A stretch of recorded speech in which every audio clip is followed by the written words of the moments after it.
बहुजन राज्यं साधिस्तं साधिस्तं మేం సాధిస్తం బానిస బతుకులు మార్చేస్తం మార్చేస్తం మేం మార్చేస్తం మహాత్మా పూలే బాబాసాహెబ్ కాంచీరాం ధర్మం పాటిస్తాం గుండెల నిండుగా ఏనుగే ఉండగా విజయం సాధిస్తాం వెనుతిరగని ధీరులమై కొత్త చరితను నిర్మిస్తాం నీలి జెండను చేపట్టి ఈ దేశాన్ని లేస్తాం జయ హో జయ హో బహుజన్ సమాజ్ పార్టీ జయ హో జై భీమ్ జై భీమ్ జై భీమ్।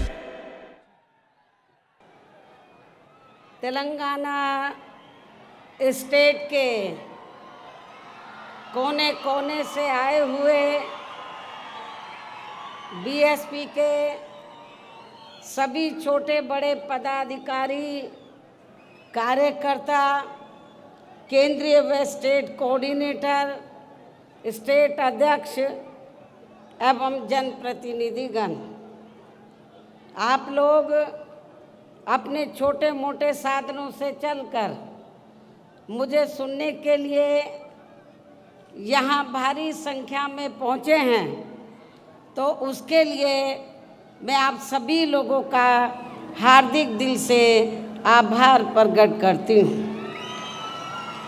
और अब मैं आपके तेलंगाना स्टेट एवं यहाँ की आम जनता तथा विशेषकर एससी, एसटी, ओबीसी, मुस्लिम, ईसाई व अन्य धार्मिक अल्पसंख्यक समाज के लोगों के हितों में कुछ ज़रूरी बातें रखूं, लेकिन उससे पहले यहाँ मैं देश में समय समय पर जन्मे अपने उन सभी महान संतों, गुरुओं व महापुरुषों में भी खासकर महात्मा ज्योतिबा फूले, छत्रपति शाहू जी महाराज, नारायणा गुरु, पेरियार जी, बाबा साहब डॉक्टर भीमराव अंबेडकर एवं मान्यवर श्री कांशीराम जी आदि को भी पूरे तय दिल से नमन करती हूँ,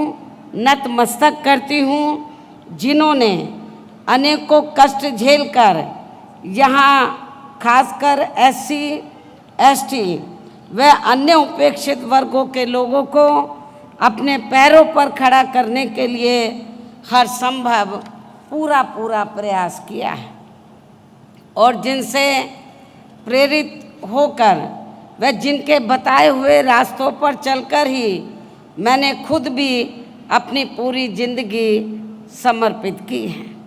और अब मैं खासकर एससी, एसटी व ओबीसी वर्गों के लोगों को ये कहना चाहूँगी कि बाबा साहब डॉक्टर भीमराव अंबेडकर ने अपने अथक प्रयासों से इन वर्गों को भारतीय संविधान में आरक्षण संबंधी व अनेकों और कानूनी अधिकार तो जरूर दिला दिए हैं, लेकिन उनका इन सभी वर्गों के लोगों को अभी तक भी पूरा लाभ नहीं मिल पा रहा है, जिससे दुखी होकर ही फिर बाबा साहब डॉक्टर अंबेडकर ने केंद्र की कांग्रेसी सरकार से अपने केंद्रीय कानूनी मंत्री पद से इस्तीफा तक भी दे दिया था।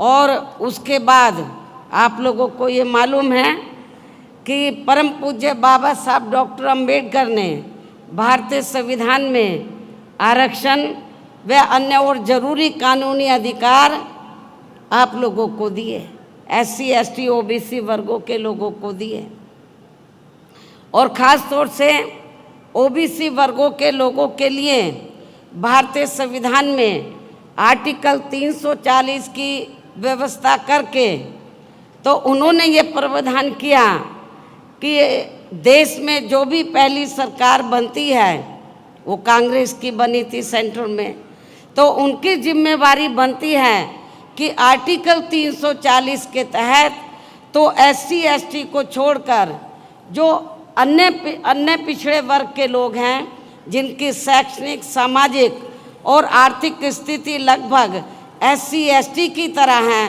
उनको भी शिक्षा, उनको भी जिंदगी के हर पहलू में आगे बढ़ने के लिए मौका मिलना चाहिए और सरकारी नौकरियों में खासकर आरक्षण की सुविधा मिलनी चाहिए।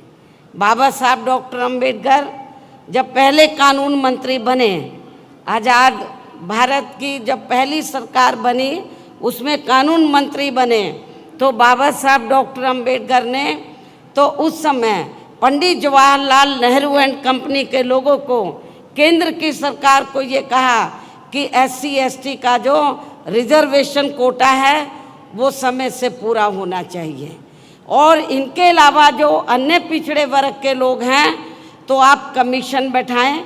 आर्टिकल 340 के तहत कमीशन बैठाकर जो जातियां छूट गई हैं उनको भी आरक्षण की सुविधा दें, उनको भी कानूनी अधिकार दें जिंदगी के हर पहलू में आगे बढ़ने के लिए। लेकिन कांग्रेस ने उस समय, केंद्र की सरकार ने, पंडित जवाहरलाल नेहरू ने बाबा साहब की बात नहीं मानी, और जो उन्होंने आपको सरकारी नौकरियों में आरक्षण का कोटा दिया तो उसको भी पूरा नहीं किया, और ना ही अति पिछड़े वर्ग के लोगों को आरक्षण की सुविधा दी, और उसके लिए ना ही कोई कमीशन बैठाया। तो तब फिर बाबा साहब डॉक्टर अंबेडकर ने ये सोचकर अपने कानूनी मंत्री पद से इस्तीफा दे दिया कि जब मेरी बात नहीं मानी जा रही है, मैं अपने लोगों को कानूनी अधिकारों का फ़ायदा नहीं दिला सकता हूं, तो मुझे इस पद पर बैठने का कोई नैतिक अधिकार नहीं है।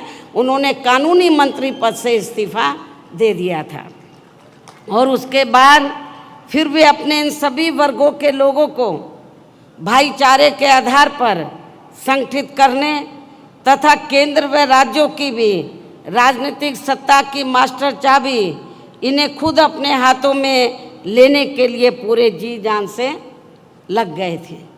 बाबा साहब डॉक्टर अंबेडकर इस्तीफा देने के बाद चुप नहीं बैठे थे, उन्होंने फिर ये फैसला लिया कि इन लोगों को मैं भाईचारे के आधार पर संगठित करूंगा और इनको इस लायक बनाऊंगा कि ये केंद्र और राज्यों में राजनीतिक सत्ता की मास्टर चाबी खुद अपने हाथों में लें, और उसके जरिए जो कानूनी अधिकार मैंने दिए हैं उनका लाभ ये अपने लोगों को दें। लेकिन दुख की बात यह है, उनके ज़्यादा दिन, परम पूज्य बाबा साहब डॉक्टर भीमराव अंबेडकर के ज़्यादा दिन जीवित ना रहने की वजह से वे अपने इस मकसद में अपने जीते जी कामयाब नहीं हो सके। इतना ही नहीं, बल्कि इनकी देहांत के बाद इन वर्गों में से स्वार्थी किस्म के लोगों की वजह से काफ़ी समय तक इनकी ये मूवमेंट आगे नहीं बढ़ सकी।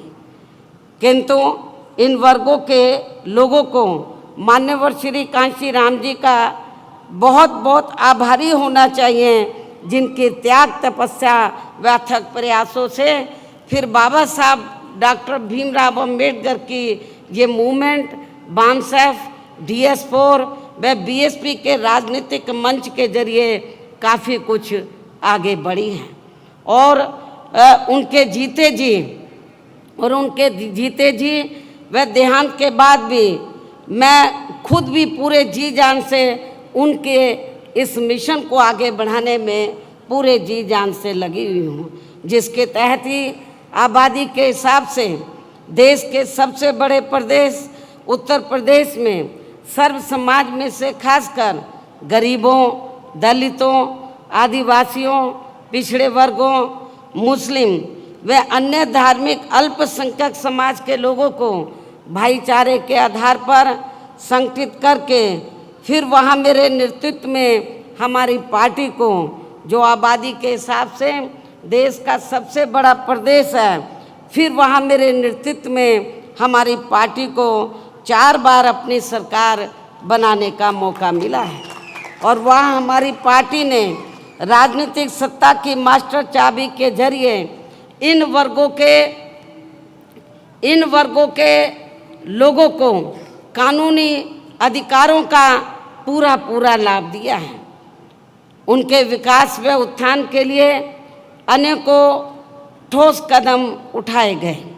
कानून व्यवस्था को सख्त करके उन्हें स्वाभिमान की जिंदगी बसर करने का भी मौका दिया गया है। खासकर यूपी में SC ST व OBC वर्गों का सरकारी नौकरियों में विशेष अभियान चला के अधूरा पड़ा आरक्षण का कोटा पूरा किया गया।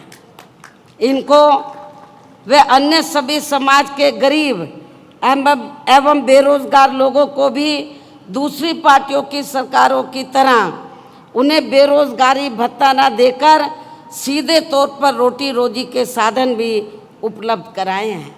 यहाँ मैं आपको ये बताना चाहती हूँ, एक फैशन सा बन गया है नौजवानों की वोट को लेने का।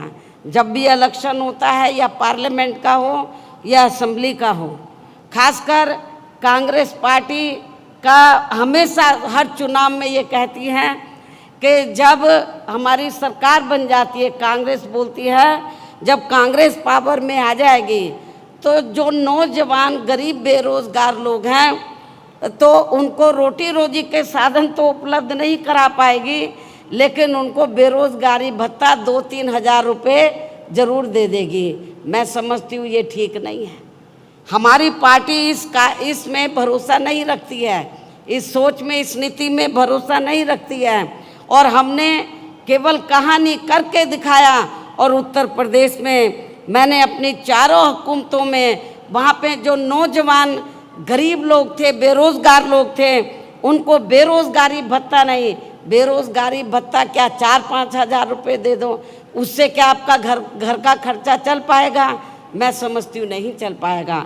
तो हमारी सरकार ने वहाँ दूसरी पार्टियों की तरह बेरोज़गारी भत्ता ना देकर गरीब और बेरोज़गार लोगों को, नौजवानों को हमने बड़े पैमाने पर वहाँ रोटी रोजी के साधन उपलब्ध कराए। और इतना ही नहीं, जो वहाँ पर भूमिहीन गरीब लोग थे उनको खेती करने के लिए हमने 3-3 एकड़ के हिसाब से सरकारी फ्री ज़मीन भी दी। लेकिन आपके तेलंगाना स्टेट में मुझे मालूम हुआ, यहाँ के आपके तेलंगाना स्टेट के जो मुख्यमंत्री हैं श्री KCR के बारे में मुझे मालूम हुआ कि इन्होंने हमारी सरकार की नकल तो ज़रूर की यहाँ पर, लेकिन उसको ज़मीनी हकीकत में अमली जामा नहीं बनाया। इन्होंने कहा कि जो दलित वर्ग के लोग हैं या गरीब लोग हैं उनको 3-3 एकड़ हम खेती करने के लिए ज़मीन फ्री देंगे, लेकिन उन्होंने ऐसा नहीं किया। केवल कागजों में ज़रूर ज़मीन दे दी, लेकिन ज़मीनी हकीकत में, प्रैक्टिकल में आप लोगों को ज़मीन नहीं दी है। हमने उत्तर प्रदेश में सरकारी खर्चे से गरीब आवासहीनों के पक्के मकान बना कर दिए। जिनके पास अपने घर नहीं थे, सरकारी पैसे से हमने पक्के मकान बना कर दिए। और इतना ही नहीं, जो SC ST वर्ग के लोग जिन्होंने बैंकों से कर्जा लिया हुआ था अपने छोटे मोटे काम के लिए और वो पैसा नहीं, कर्जा अदा नहीं कर पाए थे, हमने सरकार के पैसे से उनका कर्जा अदा किया, कर्जे से मुक्त उनको कराया हमने। ऐसे अनेकों और भी महत्वपूर्ण फैसले लिए गए जिससे इनकी काफ़ी हद तक आर्थिक स्थिति मजबूत हुई है। साथ ही डॉक्टर अंबेडकर ग्राम विकास योजना व मान्यवर श्री कांशीराम जी शहरी विकास योजना के तहत गांवों व शहरों में रहने वाले दलितों एवं अन्य उपेक्षित वर्गों के लोगों की बस्तियों को भी सभी जरूरी सुविधाओं से जोड़ा है, जिनकी जातिवादी सरकारों में चलते यहाँ हर स्तर पर काफ़ी ज़्यादा उपेक्षा की गई है। इनके अलावा सर्व समाज में से गरीबों, बेरोजगारों, मजदूरों, कर्मचारियों, किसानों, व्यापारियों व अन्य मेहनतकश लोगों के हितों में भी अनेकों ऐतिहासिक कार्य किए हैं, जिनकी काफ़ी कुछ जानकारी आपके स्टेट के लोगों को भी है, उन्हें मैं दोहराना नहीं चाहती हूँ। इतना ही नहीं, बल्कि हमारी पार्टी की रही सरकार ने विशेषकर दलित एवं अन्य उपेक्षित वर्गों में जन्मे अपने महान संतों, गुरुओं व महापुरुषों आदि को भी विभिन्न रूपों में पूरा आदर सम्मान दिया है। इनके सम्मान में नवनिर्मित जिलों के नाम रखे गए तथा जनहित की अनेकों योजनाएं भी शुरू की गई। इनके आदर सम्मान में ऐतिहासिक स्मारक, गार्डन, पार्क आदि बनाए गए तथा इनकी काफ़ी भव्य प्रतिमाएं भी लगाई गई, जिनकी इन सब मामलों में विरोधी पार्टियों की रही सरकारों में वहाँ काफ़ी उपेक्षा की गई है। जबकि आपके यहाँ तेलंगाना स्टेट में बीएसपी के थोड़ा मजबूत होते ही अब यहाँ की वर्तमान श्री केसीआर की पार्टी की जो सरकार है वो अपने राजनीतिक स्वार्थ में खासकर एससी, एसटी व ओबीसी वर्गों के मसीहा परम पूज्य बाबा साहब डॉक्टर भीमराव अंबेडकर के नाम पर कुछ सरकारी स्थलों के नाम रखने तथा उनकी ऊंची प्रतिमा लगाने व विभिन्न योजनाएं चलाने आदि की भी याद आने लगी है, जिसका वास्तव में पूरा क्रेडिट व श्रेय यहाँ की मौजूदा राज्य सरकार को नहीं जाता है, बल्कि बीएसपी के हर उस छोटे बड़े कार्यकर्ता, पदाधिकारी आदि को जाता है, जिनकी वजह से अब यहाँ अपनी पार्टी का जनाधार बढ़ा है, जिससे घबराकर फिर यहाँ की वर्तमान राज्य सरकार को ये सब करने के लिए मजबूर होना पड़ा है। मुझे ये भी मालूम हुआ कि यहाँ के मुख्यमंत्री ने 2-3 बार ये कहा कि बाबा साहब डॉक्टर अंबेडकर ने जो भारतीय संविधान बनाया है तो हम उसको बदल देंगे, वो हमारी सोच के मुताबिक नहीं है। लेकिन जब हमारे लोग इसके खिलाफ मैदान में उतरे तो अपनी इस कमी पर पर्दा डालने के लिए, आपको खुश करने के लिए ये सब नाटकबाजी इनको करनी पड़ी है। जबकि इस मामले में सच्चाई तो ये है कि आपके राज्य सहित पूरे देश में कांग्रेस, बीजेपी व अन्य कोई भी जातिवादी पार्टी दिल से ये कतई भी नहीं चाहती है कि यहाँ एससी, एसटी, ओबीसी, मुस्लिम व अन्य धार्मिक अल्पसंख्यक समाज के लोगों का भी सही से विकास व उत्थान आदि हो सके तथा इनके संतों, गुरुओं व महापुरुषों आदि को भी पूरा आदर सम्मान मिल सके। इसलिए इनके ऐसे दिखावटी कृत्यों से, कार्यशैली से यहाँ एससी, एसटी, ओबीसी, मुस्लिम व अन्य अक़लियत समाज के लोगों का भला होने वाला नहीं है, बल्कि इन वर्गों के महान संतों, गुरुओं व महापुरुषों आदि को विभिन्न रूपों में आदर सम्मान देने के साथ साथ इन लोगों की गरीबी एवं बेरोजगारी आदि को दूर करके इन्हें खुद के अपने पैरों पर खड़ा करने के लिए यहाँ अपनी पार्टी के लोगों को अपने स्टेट में भी, यानी कि अपने तेलंगाना स्टेट में भी यूपी की तरह ही विशेषकर एससी, एसटी, ओबीसी, मुस्लिम व अन्य धार्मिक अल्पसंख्यक समाज के लोगों को भाईचारे के आधार पर जोड़ना है तथा यहाँ अपनी पार्टी के जनाधार को कैडर के आधार पर बढ़ाना है। इसके साथ साथ अपनी पार्टी को बीएसपी सदस्यता के जरिए आर्थिक तौर पर मजबूत भी बनाना बहुत ज़रूरी है। और इस मामले में वैसे आप लोगों को ये मालूम है कि हमारी पार्टी अपने संगठन को चलाने व चुनाव आदि लड़ाने के लिए भी कांग्रेस, बीजेपी व अन्य विरोधी पार्टियों की तरह बड़े बड़े पूंजीपतियों व धन्ना सेठों आदि से आर्थिक मदद नहीं लेती है, बल्कि अपनी पार्टी के ही आम कार्यकर्ताओं की आर्थिक मदद से व उनके सामर्थ्य के हिसाब से थोड़ी थोड़ी आर्थिक मदद लेकर तब अपनी पार्टी के संगठन को चलाती है तथा चुनाव आदि भी लड़ाती है, जो विरोधी पार्टियों को अच्छा नहीं लगता है। साथ ही बीएसपी को कमज़ोर करने के लिए खासकर कांग्रेस, बीजेपी व अन्य पार्टियों द्वारा आए दिन जो किस्म किस्म के हथकंडे अपनाए जा रहे हैं, तो उनसे भी अपनी पार्टी के लोगों को ज़रूर सावधान रहना है। और ख़ासकर यहाँ की जो वर्तमान सरकार है उसके जो उससे भी ज़रूर आपको सावधान रहना है। और इस संबंध में सावधानी के तौर पर यहाँ मैं ये भी कहना चाहूँगी, देश के जिन जिन राज्यों में हमारी पार्टी मजबूत हो रही है, देश के जिन जिन राज्यों में हमारी पार्टी मजबूत हो रही है, तो वहाँ विरोधी पार्टियों ने पर्दे के पीछे से विशेषकर दलित व अन्य कमज़ोर वर्गों में से स्वार्थी किस्म के लोगों को इस्तेमाल करके तथा उनके जरिए अनेकों दलित एवं पिछड़े वर्ग के संगठन व छोटी छोटी पार्टियां भी काफ़ी बनवा दी गई हैं, ताकि चुनाव के दौरान वे अपने हिसाब से, यानी कि विरोधी पार्टियां अपने हिसाब से बीएसपी की मजबूत सीटों पर खासकर दलित, आदिवासी व अन्य पिछड़े वर्ग के उम्मीदवार उतारकर उनका वोट बांट सके, जिससे फिर हमारी पार्टी चुनाव में अपना उम्मीदवार ना जिता सके तथा फिर ये पार्टी यानी कि हमारी पार्टी सत्ता से दूर बनी रहे। एक ये भी षड्यंत्र विरोधी पार्टियों का चल रहा है और ये सब हमें आपके स्टेट में भी काफ़ी कुछ देखने के लिए मिल रहा है, जिससे आप लोगों को ज़रूर सचेत रहना है।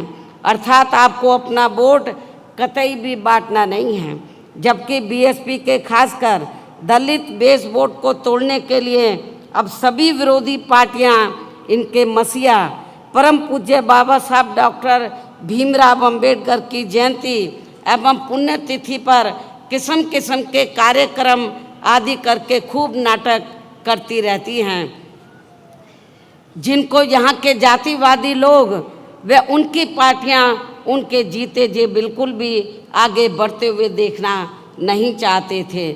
और ख़ासकर देश की सबसे पुरानी पार्टी कांग्रेस पार्टी ने तो बाबा साहब डॉक्टर भीमराव अंबेडकर जी को, जिन्होंने देश का संविधान बनाया है, उनको भारत रत्न की उपाधि तक से भी सम्मानित नहीं किया था।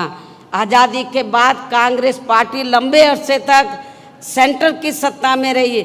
हमारे लोगों ने आंदोलन किया, मांग की कि बाबा साहब डॉक्टर अंबेडकर को भारत रत्न की उपाधि से सम्मानित किया जाए, लेकिन कांग्रेस ने आप लोगों की इस डिमांड को नहीं माना और कांग्रेस ने सत्ता में रहते हुए वह अपनी सत्ता में, यानी कि कांग्रेस जब सेंटर में थी तो सत्ता में रहते हुए बाबा साहब को भारत रत्न की उपाधि से सम्मानित नहीं किया था।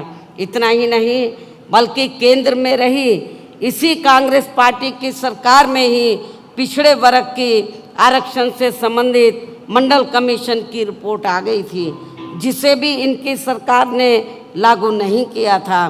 तब फिर बीएसपी ने अपने अथक प्रयासों से केंद्र में रही श्री बीपी सिंह की सरकार से उनसे इसे ये कह के लागू करवाया था।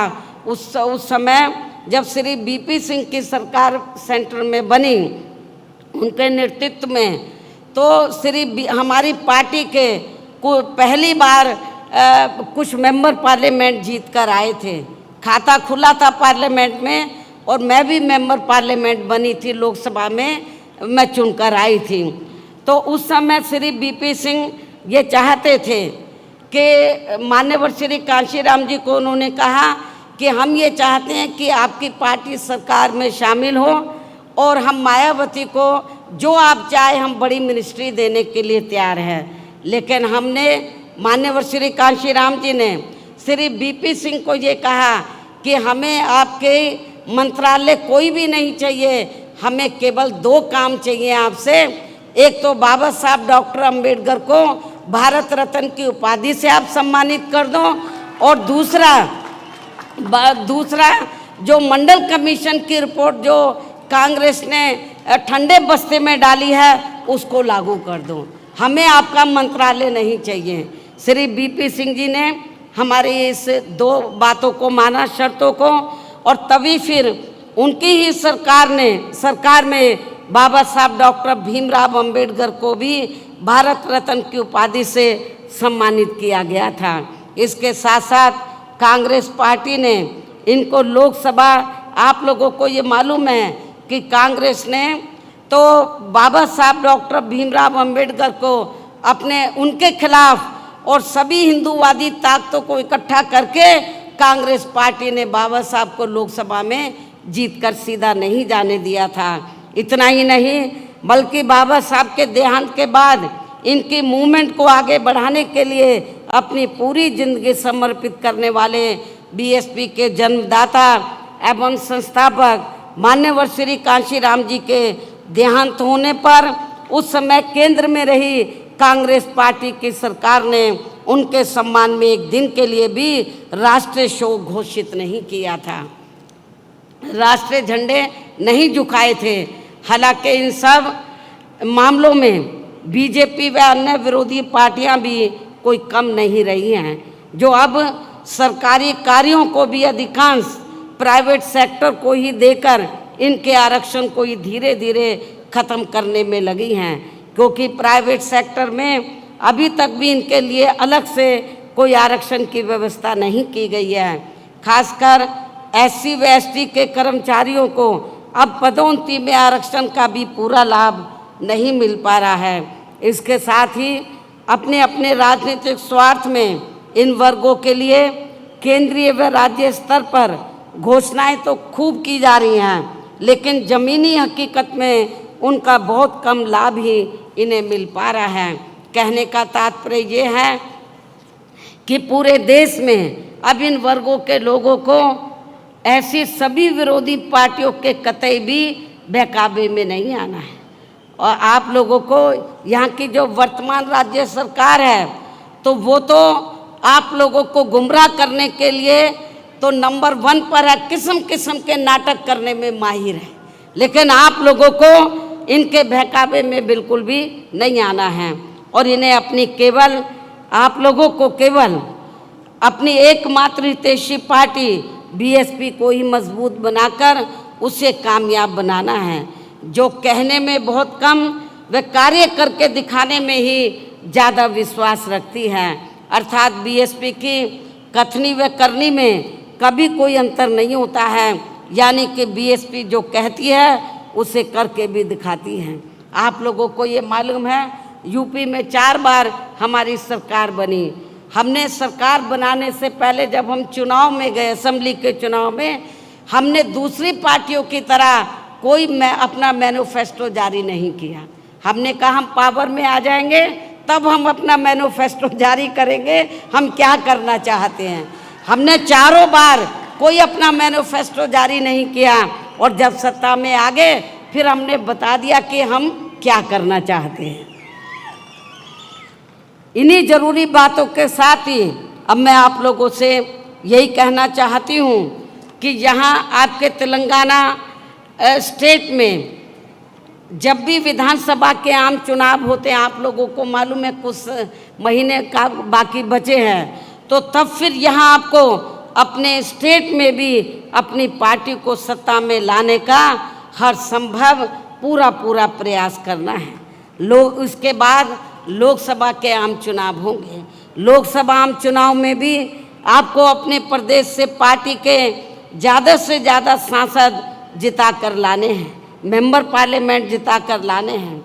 वैसे आज आपकी ये जो भीड़ है और भीड़ के जोश को भी देखकर मुझे ऐसा ज़रूर लग रहा है कि इस बार आप लोग अपने प्रदेश से लोकसभा का आम चुनाव बाद में होगा, लेकिन लोकसभा आम चुनाव के साथ साथ विधानसभा जो पहले विधानसभा का आम चुनाव होगा तो विधानसभा आम चुनाव में भी अपनी पार्टी का यहाँ बेहतर रिजल्ट जरूर लाएंगे तथा अपनी पार्टी की यहाँ हर हालत में ज़रूर सरकार बनाएंगे। यहाँ अपनी पार्टी की हर हालत में या ज़रूर सरकार बनाएंगे और सरकार बनने पर फिर यहाँ आपको पार्टी की ओर से मुख्यमंत्री हर मामले में काबिल व मिशनरी कार्यकर्ता को ही बनाया जाएगा। ये भी मैं आपको बताना चाहती हूँ। अर्थात फिर आपके स्टेट का आज मैं एडवांस में डिक्लेयर भी कर रही हूँ, आपको बता भी रही हूँ, घोषित भी कर रही हूँ। अर्थात जब हमें यह सरकार बनाने का मौका मिलता है तो फिर आपके स्टेट का मुख्यमंत्री यहाँ बीएसपी के स्टेट अध्यक्ष श्री RS प्रवीण कुमार को ही बनाया जाएगा, जो अपनी आईपीएस की बड़ी सरकारी नौकरी से इस्तीफा देकर वह VRS लेकर अब पूरी मिशनरी भावना से यह अपनी पार्टी को मजबूत बनाने में लगे हैं। मुझे पूरा भरोसा है कि ये इस पद पर आसीन होकर फिर यूपी की तरह ही यहाँ अपने लोगों का हर स्तर पर प्राथमिकता के आधार पर पूरा ध्यान रखेंगे।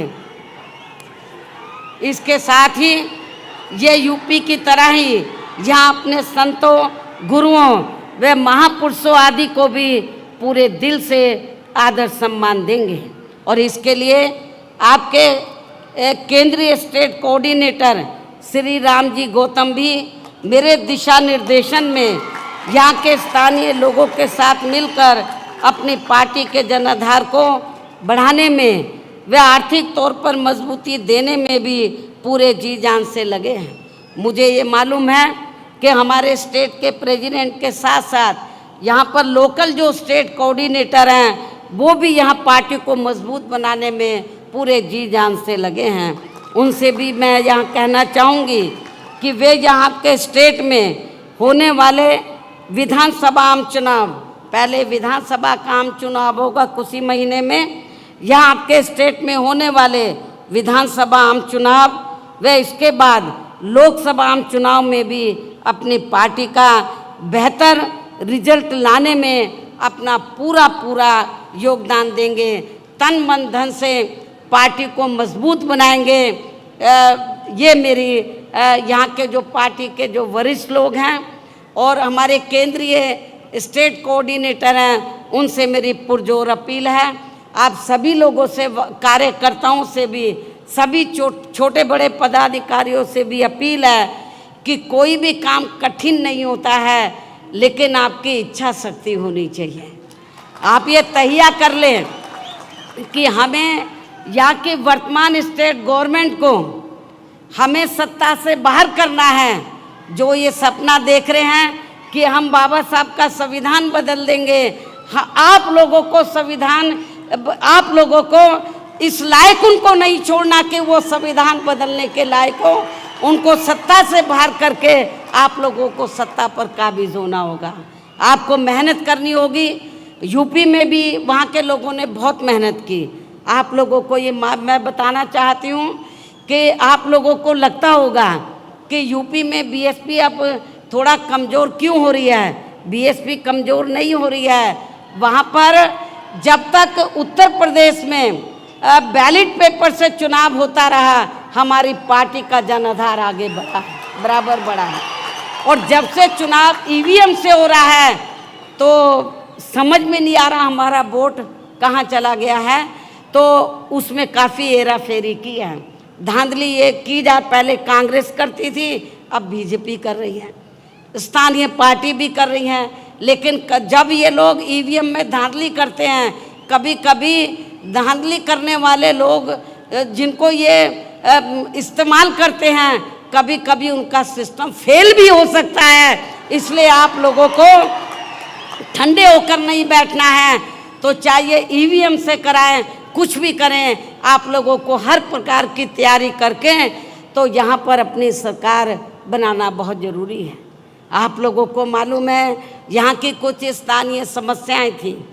जब आंध्र प्रदेश आपका पड़ोसी स्टेट है, तो जब ये तेलंगाना उसी का हिस्सा था, तो तेलंगाना के लोग ये स्ट्रगल कर रहे थे, इस क्षेत्र के लोग, कि उनका अलग से स्टेट बनना चाहिए। बहुजन समाज पार्टी पहली पार्टी थी जिसने पार्लियामेंट में पूरी दमदारी से आवाज़ उठाई और ये कहा कि तेलंगाना अलग से स्टेट बनना चाहिए। और इसके समर्थन में हमने पूरी तैयारी के साथ जब बिल आया तो हमने पूरा सपोर्ट किया, उसके समर्थन में वोट दिया। इसलिए मैं आपको ये कहना चाहती हूँ कि आपके तेलंगाना में जो वीकर सेक्शन के लोग हैं, दलित, आदिवासी, पिछड़े वर्ग के लोग बड़ी तादाद में हैं।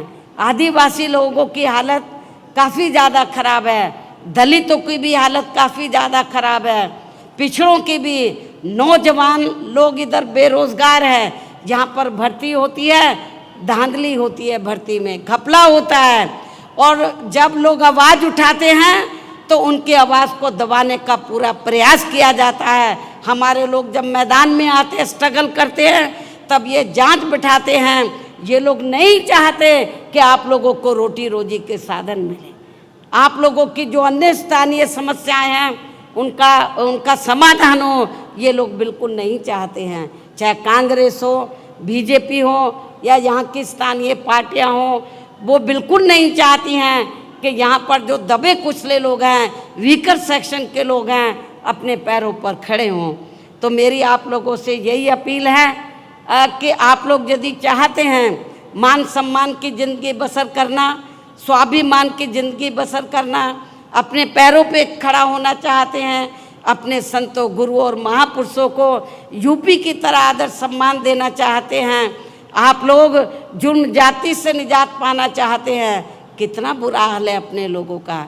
एक IAS ऑफिसर जाके बिहार में नौकरी करता है, उसकी हत्या कर दी जाती है, और उसके बाद जो हत्या में शामिल होता है वहाँ के वर्तमान राज्य सरकार उसको रिहा कर देती है, लेकिन यहाँ का आपका मुख्यमंत्री चुप रहता है और कुछ आवाज़ नहीं उठाता है।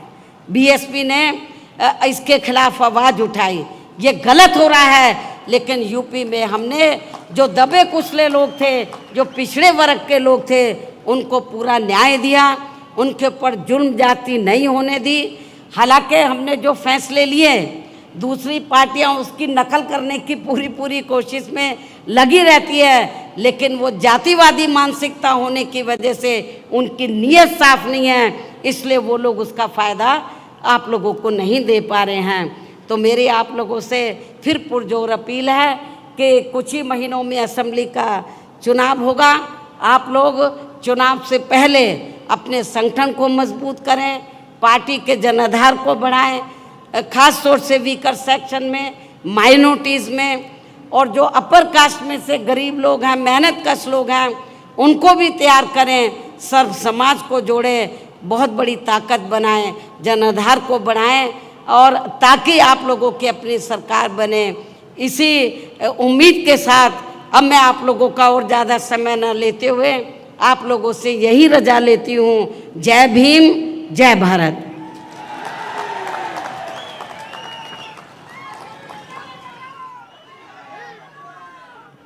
తెలంగాణ భరోసా సభ ద్వారా ఎంతో చరిత్రాత్మకమైనటువంటి ప్రసంగం చేసినటువంటి బైన్ కుమారి మాయావతి గారి మేడం గారి యొక్క ప్రసంగాన్ని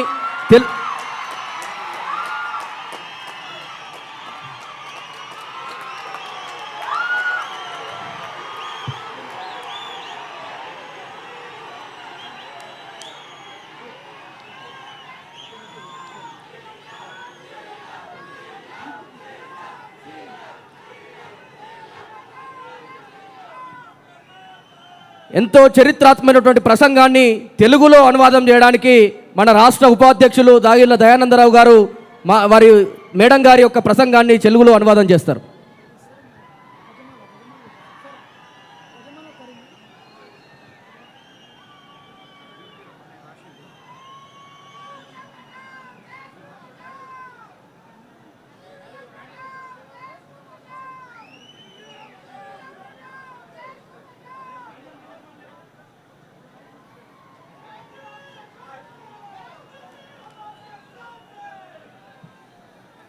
మిత్రులారా,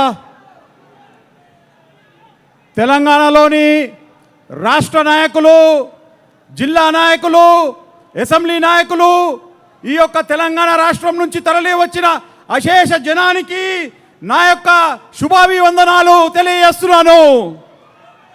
ముఖ్యంగా దూర ప్రాంతాల నుంచి వచ్చినటువంటి మీ అందరికీ కూడా పేరు పేరున శుభాభివందనలు తెలియజేసుకుంటున్నాను. Bahujan Samaj Party SC ST OBC మైనారిటీలకే కాకుండా ముస్లింలకు, క్రిస్టియన్లకు అన్ని రకాల ప్రాధాన్యత ఇచ్చి ఉత్తరప్రదేశ్లో 4 సార్లు ప్రభుత్వాన్ని ఏర్పాటు చేసి అందరికీ సమానమైన అధికారాలను పంచిపెట్టిన ఘనత ఉంది మిత్రులారా. అలాగే మహాపురుషులైనటువంటి మన జ్యోతిరావు పూలే, నారాయణ గురు, పెరియార్ రామస్వామి, ఛత్రపతి సాహు మహారాజ్, మాన్యవర్ కాంచీరామ్, బాబాసాహెబ్ అంబేద్కర్ యొక్క విచారధారాల మీద మనము ఈ యొక్క తెలంగాణ రాష్ట్రంలో కూడా యూపీ లాగా ముందుకు తీసుకెళ్తామని మనవి చేస్తున్నాను మిత్రులారా. అలాగే ఇక్కడ అనేక త్యాగాల మీద మనము ఈ యొక్క బహుజన్ సమాజ్ పార్టీని నిర్మాణం చేయడం జరిగింది. అంబేద్కర్ అందించినటువంటి రిజర్వేషన్లు ఏవైతే ఉన్నాయో అవి మొట్టమొదటి గవర్నమెంట్ అయినటువంటి కాంగ్రెస్ అవి ఎలాంటి ఇంప్లిమెంట్ అనేది ఈ దేశంలో చేయకపోవడం వల్లనే మనకు అనేక కష్టాలు అనేటివి కాంగ్రెస్ మూలంగానే జరిగినాయని తెలియజేసుకుంటున్నాను మిస్టరారా. అలాగే ఎస్సీ ఎస్టీ ఓబీసీల గురించని బాబాసాహెబ్ అంబేద్కర్ 340 340 ఆర్టికల్ని మనకు రాజ్యాంగబద్ధంగా పొందుపరచడం వల్లనే మనకు ఎన్నో లాభాలు బీసీ ఓబీసీ వర్గాలకు జరిగిందని తెలియజేస్తున్నాను మిత్రులారా. అలాగే మన యొక్క అంబేద్కర్ మొట్టమొదటి లా మినిస్టర్గా ఉన్నప్పుడు మన అందరికి కూడా సమాన అధికారాలు హక్కులు లభించాలని చెప్పి మనకు రాజ్యాంగబద్ధంగా అందరికీ ఎస్సీ ఎస్టీ బీసీ మైనారిటీలకు అందరికీ న్యాయం చేయాలని ఆలోచన చేసి జవహర్లాల్ నెహ్రూతో పోరాడి మహిళలకు కూడా సమాన అధికారాలు కావాలని అడిగి బీసీలకు కూడా సమాన అధికారాలను కావాలని చెప్పి వారు దానిని ఒప్పుకోనందుకు వారి యొక్క మంత్రి పదవిని రాజీనామా చేసిన ఘనత బాబాసాహెబ్ అంబేద్కర్ అని తెలియజేస్తున్నాను మిత్రులారా. మనము ఈ దేశంలో రాజ్యాధికారం దక్కించుకోవాలంటే మాస్టర్ కీ అనేది మన చేతికి అందాల మిత్రులారా. మనము మాస్టర్ కీని చేతిని అందించుకున్నప్పుడే ఈ యొక్క బహుజనుల బతుకులు మారుతాయని తెలియజేస్తున్నాను మిత్రులారా. అలాగే మనము ఆలోచించుకున్నట్టయితే మనకు మాన్యవర్ కాంచీరామ్ గారు బహుజన్ సమాజ్ పార్టీ నిర్మాణానికంటే ముందు మనకు బాంసెఫ్ నిర్మాణం చేయడం జరిగింది. అలాగే DS4 నిర్మాణం జరిగింది. ఆ తర్వాత BSPని స్థాపించడం జరిగింది.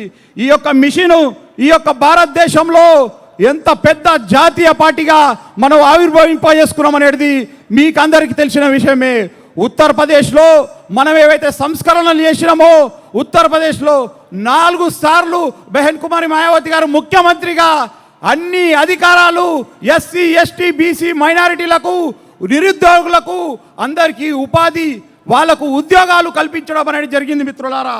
అలాగే ఉత్తరప్రదేశ్లో ఏదైతే మనకు ఈరోజు ఇక్కడ కాపీ కొడుతున్నటువంటి కేసీఆర్ ఎవరైతే ఉన్నారో కేవలం పేపర్ల మీద మాత్రమే అవన్నీ కూడా ఇంప్లిమెంటేషన్ జరుగుతున్నాయి కానీ నిజానికి ఇక్కడ ప్రాక్టికల్గా మాత్రం ఏమి కూడా ఇంప్లిమెంట్ చేయడం లేదు మిత్రులారా.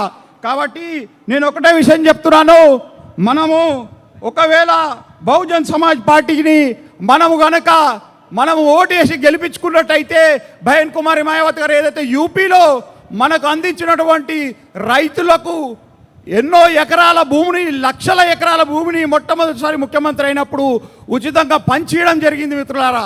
అలాగే పేపర్ల మీద మాత్రమే ఇక్కడ పంచినట్టు ఈ యొక్క కేసీఆర్ ప్రభుత్వం చూపించడం జరుగుతుంది.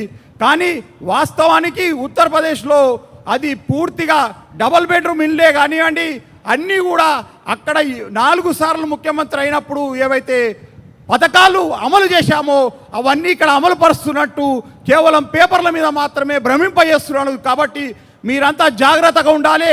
ఈ యొక్క కాంగ్రెస్తోని బీజేపీతోని ఈ టీఆర్ఎస్తోని వాళ్ళు కళ్ళబొల్లి మాటలు చెప్పి మిమ్మల్ని మోసం చేస్తారు మిత్రులారా.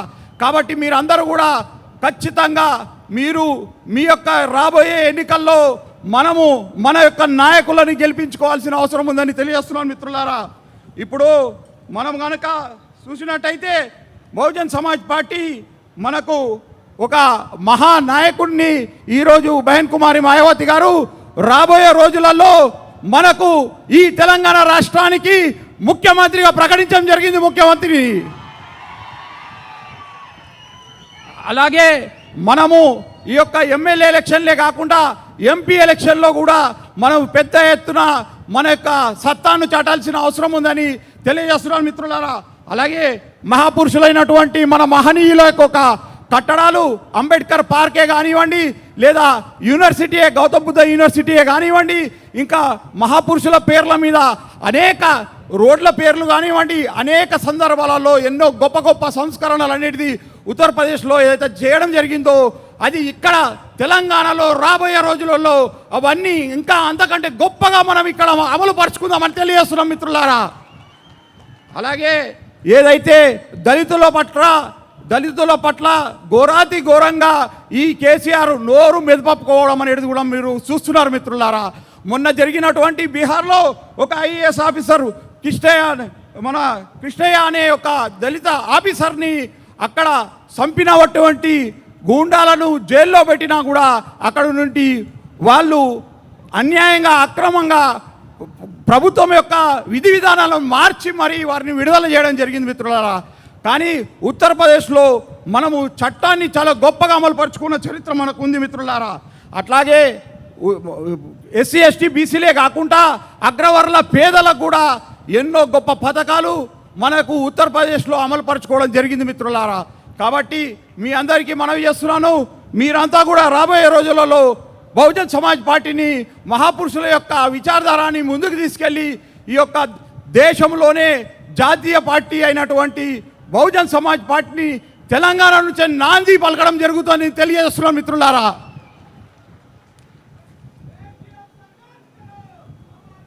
మిత్రులారా, ఈరోజు మీరు చూస్తున్నారు బీజేపీ కానివ్వండి లేదా కాంగ్రెస్ కానివ్వండి మనను కళ్ళబొల్లి మాటలతోని మోసం చేసి ఎక్కడైతే బలంగా బీఎస్పీ ఉందో అక్కడ ఆ బలాన్ని పుంజుకోకుండా ప్రజలను మాయమాటలు చెప్పి డబ్బులతో మభ్యపెట్టి 2000, 3000, 5000 ఇచ్చి మనను మభ్యపెట్టి మనను ఎదగకుండా చేయాలని చూస్తున్నారు. కానీ అసలైన అభివృద్ధి అనేది నిరుద్యోగులకు మనము భరోసా ఇచ్చి ఈ యొక్క సభ భరోసా సభ కాబట్టి ఆ యొక్క భరోసాను మనం ఉత్తరప్రదేశ్లో ఇవ్వడం జరిగింది.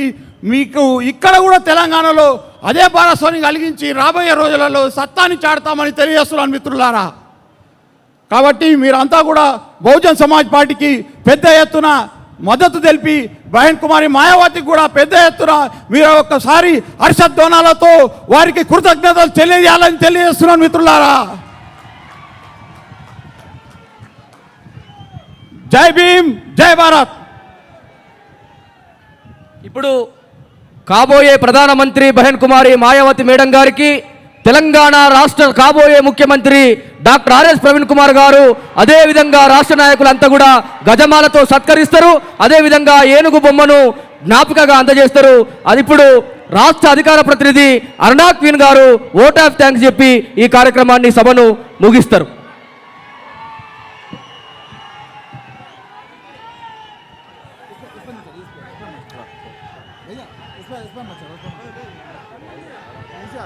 తెలంగాణ రాష్ట్ర కమిటీ తదనంతరం ఆంధ్రప్రదేశ్ రాష్ట్ర కమిటీ కూడా బహన్ కుమారి మాయావతి గారికి మేడం గారికి జ్ఞాపికను అందజేయబోతా ఉన్నారు. కాన్షీరామ్ గారు బ్రతుకున్నప్పుడు ఒక మాట చెప్పిండు, ఎక్కడైతే నీలి జెండా అదేవిధంగా ఏనుగు గుర్తు నేను చనిపోయినాక కూడా కనబడుతుందో అక్కడ నేను మళ్ళీ బతికున్నట్టని ఆయన చేసినటువంటి ప్రకటన ఎగురుతున్నటువంటి ఈ నీలి జెండా సాక్షిగా తెలంగాణ రాష్ట్రంలో మాన్యవర్ కాన్షీరామ్ గారు బతికే ఉన్నారని చెప్పేసి అశేష జనవాహిని నిదర్శనంగా తెలియజేస్తా ఉన్నది. అదేవిధంగా రాబోయే ప్రధానమంత్రిగా బహన్ కుమారి మాయావతి గారు తప్పకుండా ఈ దేశాన్ని ఏలబోతా ఉన్నారని చెప్పేసి ఈ అశేష ప్రజావాహిని తెలియజేస్తా ఉన్నది. అదేవిధంగా తెలంగాణ రాష్ట్రాన్ని 1300 మంది అమరులు ఆత్మత్యాగం చేసినటువంటి తెలంగాణ రాష్ట్రాన్ని, సకల జనులు పోరాడి సాధించినటువంటి తెలంగాణ రాష్ట్రాన్ని, తప్పకుండా బందీ అయినటువంటి తెలంగాణ రాష్ట్రాన్ని డాక్టర్ ఆర్ఎస్ ప్రవీణ్ కుమార్ గారు ముఖ్యమంత్రి అయ్యి విముక్తి చేయబోతా ఉన్నారని చెప్పేసి కదిలొచ్చినటువంటి పల్లె లంబాడి తండాల నుంచి మొదలుకొని గిరిజన గుడాల నుంచి మొదలుకొని గ్రామాల నుంచి తరలిచ్చినటువంటి అశేష జనవాహిని తెలియజేస్తా ఉన్నారు. కాబట్టి అందరికి కూడా తరలిచ్చినటువంటి అందరికీ అంబేద్కర్, పూలే, కాన్షీరామ్ గారి ఆశయాల సాధన కోసం సాగుతున్నటువంటి అందరికి కూడా జై భీములు తెలియజేసుకుంటూ అరుణా క్వీన్ గారు ఓట్ ఆఫ్ థ్యాంక్స్ చెప్పవలసిందిగా కోరుతా ఉన్నాం. జై భీమ్ అందరికీ. ఇక్కడికి మొట్టమొదటిగా విచ్చేసిన ఉత్తరప్రదేశ్ మాజీ ముఖ్యమంత్రి వర్యులు బహుజన్ సమాజ్ పార్టీ సుప్రీమో కుమారి మేడం మాయావతి గారికి కృతజ్ఞతలు తెలుపుకుంటూ, ముఖ్యంగా తెలంగాణ రాష్ట్ర బిల్లుకి తన 36 మంది ఎంపీ ఒక పాట పాడగలరు. సాంస్కృతిక శాఖ ఒక పాట మేడం మాయావతి గారు. నిమిషం దయచేసి ప్రజలారా, బహుజన సమాజ్ పార్టీ కార్యకర్తలారా, కళాకారులు పాటమ్మ రాంబాబు ఉన్నాడు, దయచేసి యాదమ్మ ఉన్నది, గజ్జల పద్మ ఉన్నది, కుంట సీనన్న గారు ఉన్నారు, అదే విధంగా చాలా మంది కళాకారులు ఉన్నారు. ఒక పాట అర్జెంటుగా మేడం గారి గురించి ఒక పాట, పాట పాడండి ప్లీజ్. ఓకే, ఒక్కటి పాడి. బహుజనుల సోదరి రన్న కుమారి మాయవతి, బహుజన రథ సారథి రన్న కుమారి మాయవతి, బహుజనుల సోదరి రన్న కుమారి మాయవతి, బహుజన రథ సారథి రన్న కుమారి మాయవతి, బహుజనుల సోదరి రన్న కుమారి మాయవతి, బహుజన రథ సారథి రన్న కుమారి మాయవతి, బహుజనుల సోదరి రన్న కుమారి మాయవతి, బహుజనుల సోదరి రన్న కుమారి మాయవతి, బహుజన రథ సారథి రన్న కుమారి మాయవతి, బహుజనుల సోదరి రన్న కుమారి మాయవతి, బహుజన రథ సారథి రన్న కుమారి మాయవతి, ఇండియాను శాసించేటి గుండకాయ యూపీలోన 85% జనుల ఎక్కువ చేసి ఎన్నికల గెలిసే ముఖ్యమంత్రి పీఠము ఎక్కి కుమారి మాయవతి మనువాదుల మెడలు వంచెను కుమారి బహుజనుల సోదరి రన్న కుమారి మాయవతి, బహుజనుల సారథి రన్న కుమారి మాయవతి, సోదరి రన్న కుమారి మాయవతి, బహుజనుల సారథి రన్న కుమారి మాయవతి, చివిలువ తెలియనోలకు చివిలువ తెలియజెప్పను, చివిలువ తెలియనోలకు చివిలువ తెలియజెప్పను, పాకులైతే ఎట్లా ఉంటారో పాలించి చూపెట్టేను, పంచాయతీ నుండి పార్లమెంటు వరకు కుమారి మాయవతి పాలకులై తీరాలన్నదో కుమారి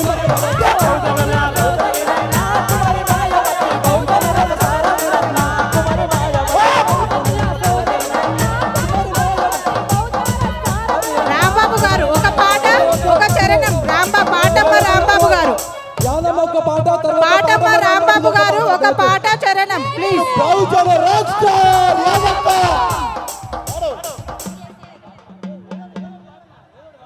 హలో హలో జై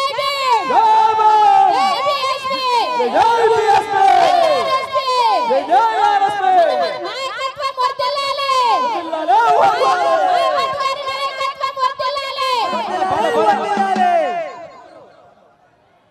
మరువలేము మరువబోము అక్క మాయక్కని, మేలు మేము మరువబోము మాయవతి అక్క, మరువలేము మరువబోము అక్క మన మాయవతి, మేలు మేము మరువలేము అక్క మన మాయవతి, మరువలేము మరువబోము అక్క మాయక్కని, మేలు మేము మరువబోము మాయవతి అక్క, మరువలేము మరువబోము అక్క మాయక్కని, మేలు మేము మరువబోము మాయవతి అక్క, చీకటి మా బతుకులకు అక్క మాయక్క, వెలుగులు చూపించినావు మాయవతి అక్క, చీకటి మా బతుకులకు అక్క మాయక్క, వెలుగులను చూపినావు అక్క మాయక్క,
చలో చలో బహుజన బిఎస్పీ పిలిచే బహుజన చలో చలో బహుజన బిఎస్పీ బహుజన థ్యాంక్ యూ చలో చలో బహుజన ఎస్పీ గదుల బహుజన ఆపండి, ఒక్క నిమిషం చలో చలో బహుజన ప్లీజ్. బిఎస్పీ గజ్జల అశోక్ గారు ఆపండి.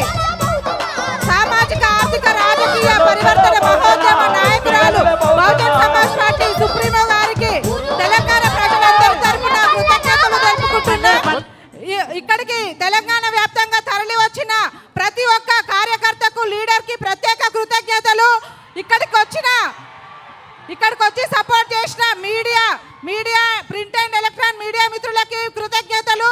ముఖ్యంగా పోలీస్ డిపార్ట్మెంట్ కి, central and state police department గా మొత్తానికి ప్రత్యేక కృతజ్ఞతలు. బహుజన్ సమాజ్ పార్టీ తెలంగాణ రాష్ట్ర యూనిట్ తరపున ఇంత మంచి గొప్ప ప్రోగ్రామ్ ని ఆర్గనైజ్ చేసిన 7 రాష్ట్రాల కోఆర్డినేటర్ శ్రీ రామ్జీ గౌతమ్ సార్ గారికి, state president Shri doctor RS Praveen Kumar గారికి ప్రత్యేక కృతజ్ఞతలు. జై భీమ్లు. మీరందరూ దూరం నుండి వచ్చిండ్రు, జాగ్రత్తగా ఇంటికి వెళ్ళాలని తెలియజేస్తూ